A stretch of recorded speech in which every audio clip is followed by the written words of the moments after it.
Good morning, everyone. Thank you for coming out today for our language camp / meeting.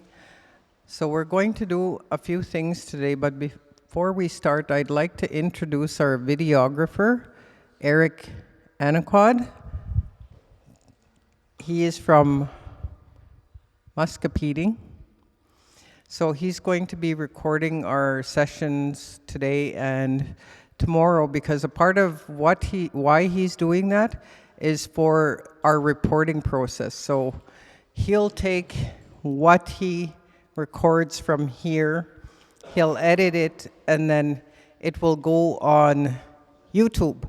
So anybody from anywhere can access it. And so you guys are going to be sharing your information with everyone. We did that the first couple of years we started. We did that as well for the reporting at that time. So I know there's videos out there on YouTube with our group that part of what they were doing and how we started out. So before we get started, I'm going to ask Cuthbert Kashane, who is one of our mentors, to say our opening prayer. And then once he's done with our opening prayer, I will just let everyone know how I want to see the rest of the morning go. Okay?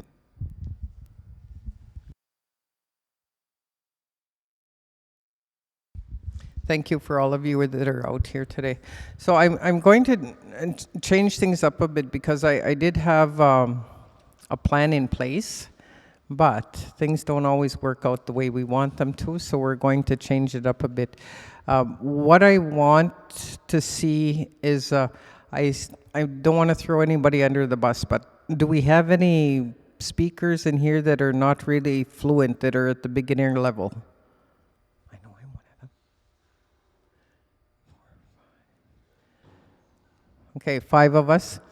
So what I would like to see happen then is for us 5 to sit down with 1 or 2 of the other Anishinaabe in here, and we're going to practice some phrases, because we've been learning a lot of single words.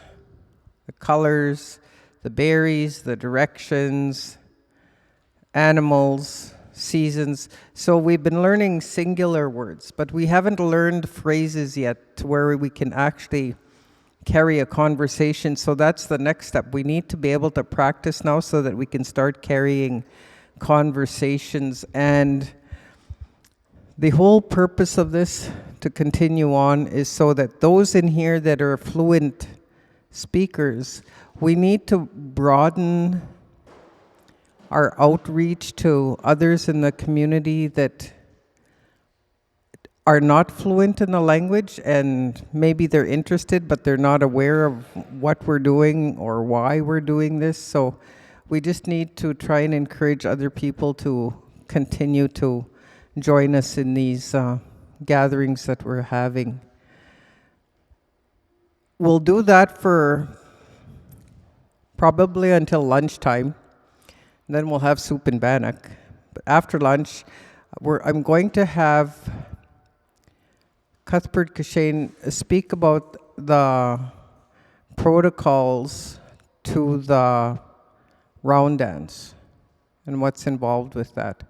Because again, it's good when we have people here that are not aware of what happens in ceremony. So if we had more young learners, it's beneficial, but I mean, it's being recorded anyways. It just, so that it creates an understanding of what the protocols are for ceremonies, because a lot of people are afraid to attend just because they're not really sure what the protocols are. So in doing this, we're helping to lay out a guide for them. Norman will do the protocols on the sweat. So he'll present that one. A couple of weeks back when we had these 2 days, we were supposed to have had 4, but we got stormed out. Brenda had completed her topic on the teachings for the berries and the colors and kinship. Ricky and his mother, who are not here today, I know his mother just had knee surgery, so she's not getting around too well. They did a session on singing, and they explained the singing, and he sang a song, and that was beautifully done. So it's unfortunate that we couldn't have had this all together at the same time. So this is where we will start today, and I need to be able to get in another application. My deadline is Monday, so at some point in time today, I'm going to also stop and ask everyone around the table for ideas on what we can do going forward, because, like I said, we want to move from one-word phrases now to sentences in the language. Oh, and the other important topic that we're going to talk about is I had to ask my dad yesterday about whether or not we should even have this today because of the wakes and the funerals that were going on. But he explained to me that, well, I'll let him give the reasoning for that, and he can elaborate more on it and share more on that. So maybe we'll start off with that part first, just so that everyone is aware and at ease with that. Thank you.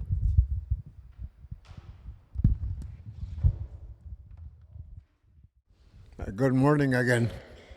Good to see you again since our last little session here. And now that we're going on today with our little meeting, Judge Snabe kuma kama mopian. Gibe kagoy chimik mandanis. Taga mo tamamopian to see if we could have our little session today. And my answer was, I think we can go ahead here because, we're here with the elders.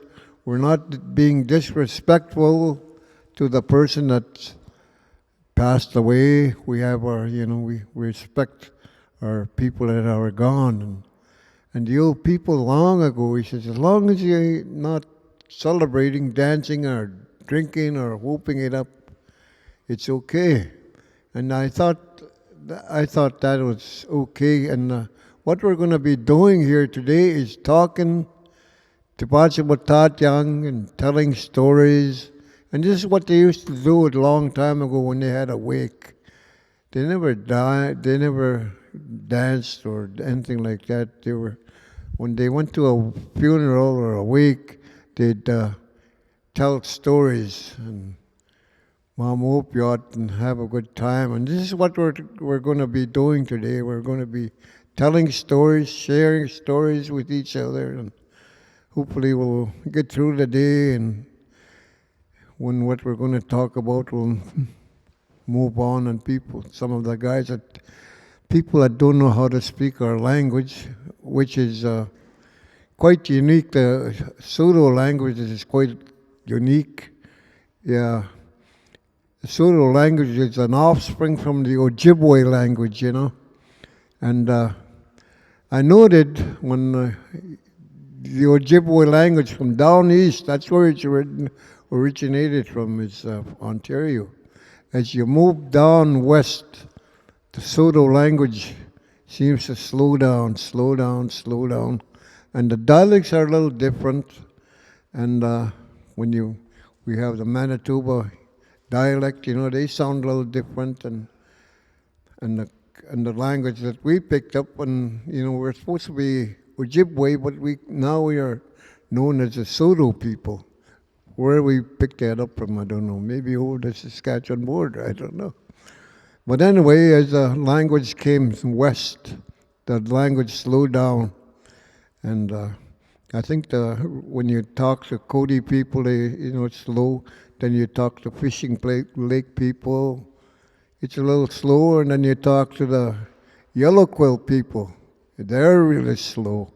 And then I think the last is the Peter Nippy country. What do you call that? Kiniston, yeah, Kiniston area there.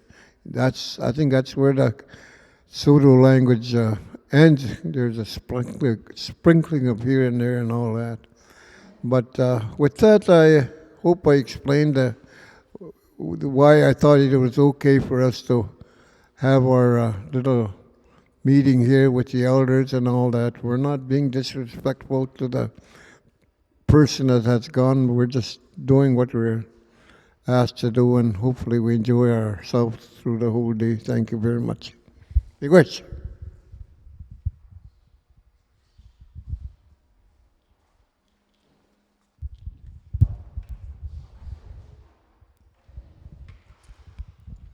Okay, so we're going to break up into groups now, and even though we have more fluent speakers than non-fluent speakers, we'll fit into a group. I don't know how many is there. 1, 2, 3, 4.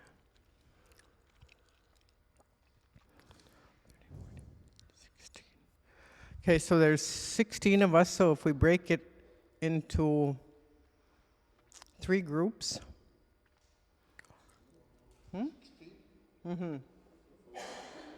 Or 4 groups. We can break into 4 groups of 4. I'll let you pick your groups. You can, there's a corner there, there's a corner there, there's a corner here, and there's a corner here. So wherever you want to have your group, come and sit. Unless you want me to start numbering everybody.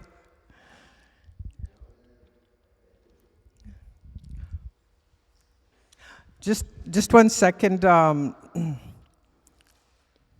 Ted Keeseekoose would like to say a few words.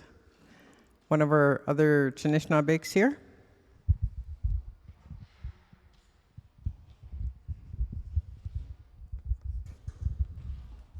Thank you, Cheryl. I'd just like to wish everybody a good morning. You know, it's really nice to see this. You know, all of you are aware that the language in our 3 communities is, we're at the edge of it. And our ceremonies, there's a fear of our ceremonies. Without the language, you can't have your ceremonies. And I just wanted to share with everybody that within our 3 communities, we got a lot of ceremonies. Was it Chigeunin? Was it Chigeunin? Matod Sun? Our sun dances, our council dances, all our sweats. And there's many, many protocols to all those ceremonies. And it's something that's, us as Indian people, I don't know if anybody understands it, but what was given to us by the Creator is something that's not very many people have. And that what was given to us was our language through a spiritual process. And that's what you call our inherent right. It's a spiritual given thing to us as Indian people. We're given our pipes, we're given our upaginanik, gunaknigewin, zigogigikwewin, uzichgewninan. All those were given to us. Zigogegagikituan, gagikituin. Maybe that's so important. And you know, we have traditional people, we have Christian people, we have Catholics in our communities. And all of you know there's been a rift in the past years. But I want to share with all of you, whatever way people pray, they're only praying to one person, one Creator. And one of the problems we have in our 3 communities at times is we always talk about the differences between the churches and our traditional ways. And we got to stop talking about the differences. We got to start talking about the similarities. All the similarities is we all pray to one Creator. We sing to one Creator. And that's the understanding. In traditional people and Christian people, we always talk about respect. And that respect is something that's not given to you. It has to be earned by each and every one of us. And I've watched it over the years. This year, it's 45 years this year I've been working in these ceremonies. Within our sun dances, our council dances, all the bear lodges that are in our community, and all other sweats that other people have. And if you notice, a lot of us don't support each other. And once upon a time, Dick and Downey will remember when old Bill Musquat, Roy Musquat had a sweat, all the elders went there. Old George Brass from Keys used to come there. Some people from Rossburn. It was a big celebration. Nowadays, like Dick has his, he's all by himself with his brothers or family, and no other support. And that's what I talk about, supporting each other. Cuthbert has his lodge, I have mine. And like the Sundance is same thing. We get 300 to 500 people at our Sundance. And there's a lot of respect shown by different families of how important. But we're at a stage right now that we only have 17, that is about 5 years ago, 17 people in our 3 communities that were able to speak fluently the language. 17 people.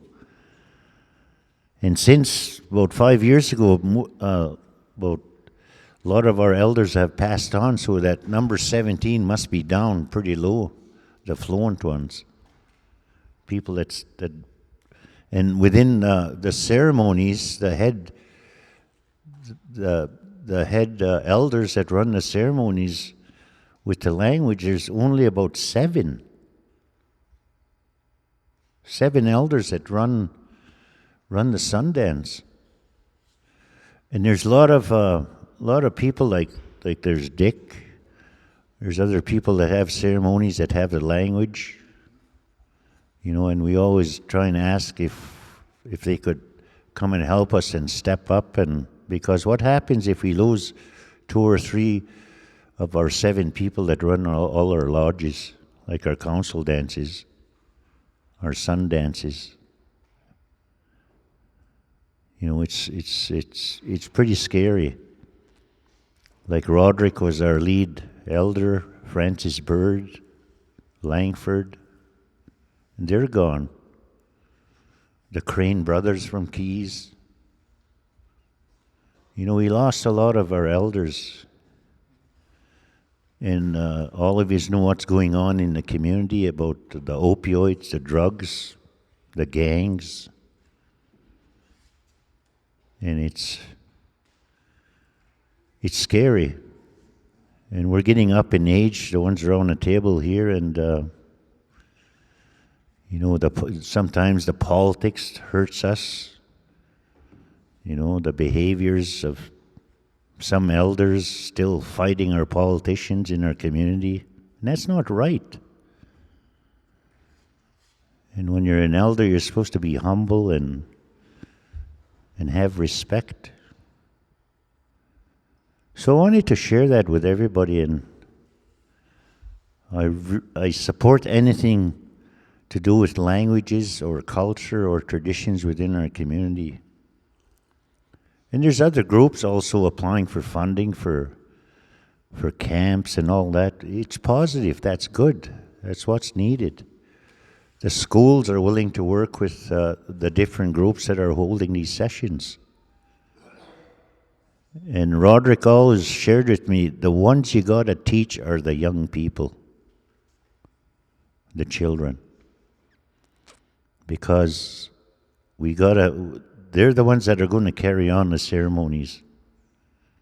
In some communities across Canada, they're running their ceremonies in English.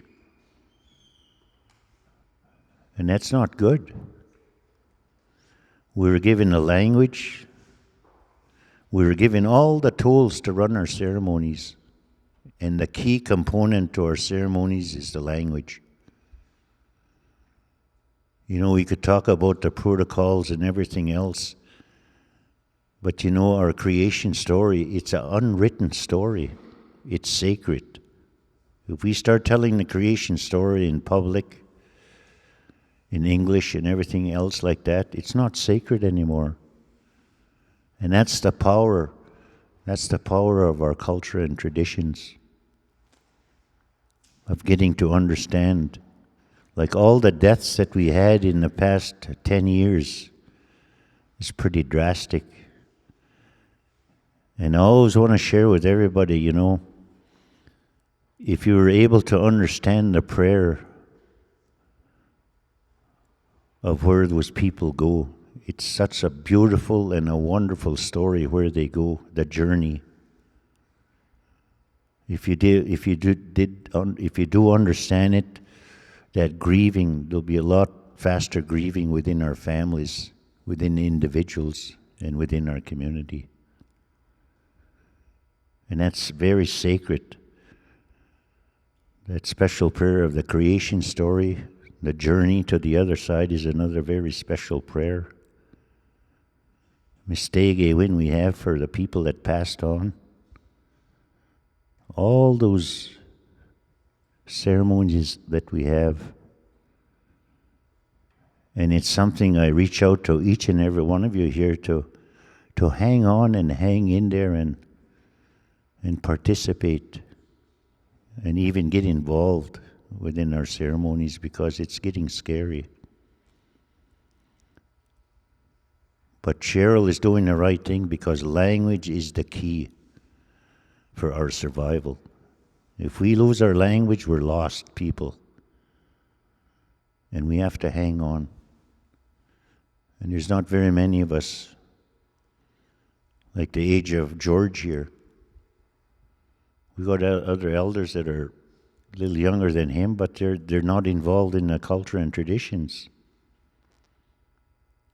So us young elders that are here, we're the ones that are going to have to carry the load. And that's one of the reasons that people are having these camps. I'll be opening our camp probably in June. And I tell you, it's tough to even to get children out because it's summer holidays. But those teachings have to happen. The language teachings have to happen. The ceremonies, the protocols, the identification of all those ceremonies, those assessments. We've done assessments on children of how much they know. There's a lot of children that understand the traditional way. There's a lot that don't. And there's a lack of participation by parents. But a lot of the children have the interest. So I just wanted to share that, Cheryl, with the group. And I don't know everything. I don't know it all. So and a lot of you have knowledge. You know, don't be afraid to share it. Dick has a lot to share about his sweat, where it came from. In different families. And it's power to each and every family that have those lodges. So I reach out to each and every one of you, you know. We always worry about our ceremonies and the language. Like I couldn't speak the language. But Roderick told me if you want it, you could have it. And he was right. If you want it, you could It's there for the taking. So with that, I thank you very much.